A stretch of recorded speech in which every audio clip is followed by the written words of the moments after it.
How's it going, everyone? In today's video, I'll show you on how you can connect your GameSir Nova Lite to your Xbox.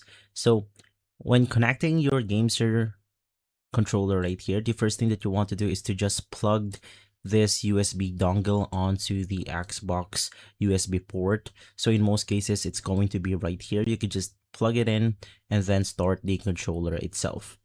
Now, if that didn't work, then we need to get a third-party hardware. Basically, in most cases, the GameSir Nova Lite isn't supported on Xbox consoles.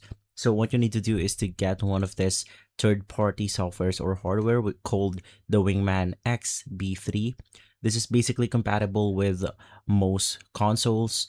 It supports the Xbox modern consoles, and basically from there you could use any controller that's supported with the console itself.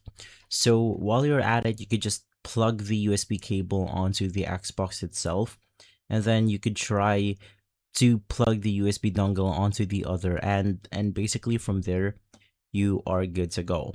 Now it supports over 135 plus controllers, so before you do this, I warn you that you still have to double check whether it's truly compatible or not. But if you're asking if it's compatible right off the get-go, the answer is no. You need to get similar hardwares like this one. And so guys, if this video has been helpful, leave a like, subscribe, and follow us for more videos like this. Thanks for watching.